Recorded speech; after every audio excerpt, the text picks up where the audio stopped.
ताकि मुस्लिम समाज में जो गरीब गुरबा तबके के लड़के हैं उनका शिक्षा के क्षेत्र में जो है काम हो सके। कुछ लोगों की गिद्ध दृष्टि लग गई है वक्फ की जायदाद पर। आप दीजिएगा नहीं हमको पूरा, और जो मतलब हमारे पूर्वजों ने दिया है उसको भी आप उसको छीनना चाहते हैं। वक्फ विधेयक में संशोधन किया जाए, उसमें परिवर्तन किया जाए।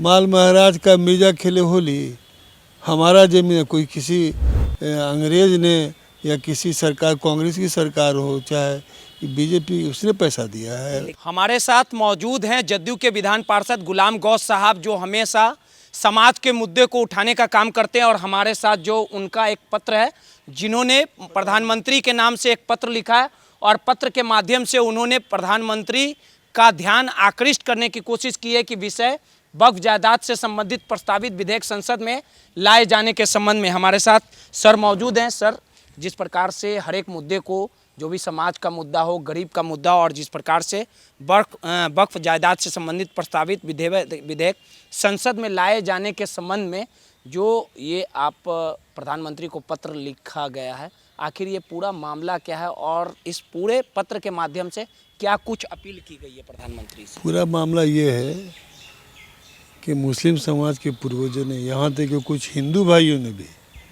मुस्लिम समाज के दबे कुचले टूटे हुए लोगों के लिए ज़मीन जो है मतलब वक्फ किया था, माने वो समर्पित किया था मुस्लिम समाज के विकास के लिए, ताकि मुस्लिम समाज में जो गरीब गुरबा तबके के लड़के हैं उनका शिक्षा के क्षेत्र में जो है काम हो सके, शादी ब्याह में मदद किया जा सके, बीमारी हो तो उसमें मदद किया जा सके।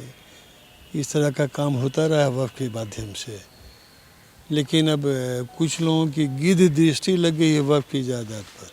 पूरे देश में 8,40,000 वक्फ की संपत्तियां हैं और इसके तहत 9,70,000 एकड़ भूमि है, उस पर गिद्ध दृष्टि लग गई लोगों की। आपने तो बंद कर दिया मौलाना आज़ाद फाउंडेशन से जो स्कॉलरशिप मिलता था, आपने जो अल्पसंख्यक कल्याण के लिए केंद्र में अमाउंट मिलता था उसकी राशि भी इस बार घटा दी गई है। तो हम लोग के पास जो साधन है उससे कम अपने बच्चों को शिक्षा के क्षेत्र में, बहुत जगह तो कर्नाटक वगैरह में मेडिकल कॉलेज है, शादी महल है, ये सब, ये आपका अंजुमन इस्लामिया हॉल है, ये सब वक्फ के इस पर बना हुआ है। और बिहार को ही देखिए, बिहार में हमारे यहाँ करीब 8-9 जगह जो है जो अल्पसंख्यक आवासीय विद्यालय खोले जाने हैं, उसको वक्फ ने ज़मीन दिया है अपना। आप दीजिएगा नहीं हमको पूरा, और जो मतलब हमारे पूर्वजों ने दिया है उसको भी आप उसको छीनना चाहते हैं। ये न्यायोचित नहीं है।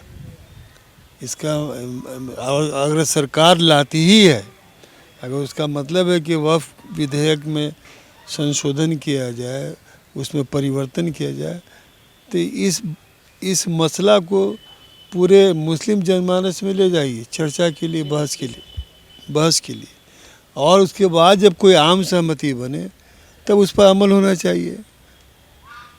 माल महाराज का मिर्जा खेले होली, हमारा जमीन कोई किसी अंग्रेज ने या किसी सरकार, कांग्रेस की सरकार हो चाहे बीजेपी, उसने पैसा दिया है। लेकिन उसने ज़मीन दिया है, हमारे पूर्वजों ने दिया है। और जो लोग मुस्लिम समाज के कुछ तनखैये लोग जो तथाकथित बुद्धिजीवी कहलाते हैं और तथाकथित कागजी संगठन है, वो वक्फ एक्ट में जो परिवर्तन की मांग कर रहे हैं, ये लोग सत्ता लोलुप्त लोग हैं, ये समाज में तनखैया घोषित है। इनको ना धर्म से मतलब है ना समाज से मतलब। इनका मकसद है कि सरकार की दलाली करके हम ऊंचा पद पाए। तो आपने जो पत्र लिखा है जिसमें ये कहा है कि वक्फ जो विधेयक संशोधन है उसमें संसद में पेश करने से पहले मुस्लिम समाज में चर्चा होनी चाहिए। वहीं आपने दूसरी जो पॉइंट अंकित किया है कि ये जो ज़मीन है ये किसी की जायदाद नहीं है, ना अंग्रेजों की है, लेकिन सरकार हस्तक्षेप को लेकर जो सवाल पूछा, तो क्या लगता है कि ये आपकी बातों को गौर करेंगे प्रधानमंत्री? बिल्कुल, मैंने चिट्ठी लिखा है, उनसे आग्रह किया है कि इसमें कोई भी वक्फ के विधेयक में जो आने जा रहा है संशोधन करने की बात हो रही है, उसको पहले आम मुस्लिम जनमानस में ले जाइए, उस पर चर्चा होनी चाहिए, बहस होनी चाहिए, आम सहमति होनी चाहिए, ना कि थोपा जाना चाहिए। तब लोगों का विश्वास दिखेगा आपके सरकार के प्रति। और छिटपुट लोग वह इस पे अपना हाँ, राय देते वो रहते हैं। तनखैया लोग हर जमाने में रहा है। आदि मुस्लिम समाज में भी एक तबका ऐसा रहा है जो अंग्रेज़ था तो उसकी दलाली करता था, कांग्रेस का तो उतना जूठा चाटा जो है, और जो है अभी सरकार है इसमें भी जूठा चाटने वाले लोग हैं। वो तो हर दौर में रहा है, हर समाज में रहा है। आज़ादी की लड़ाई भी लड़ी गई थी, उस समय में भी थे कुछ लोग, हिंदू मुस्लिम दोनों समाज में।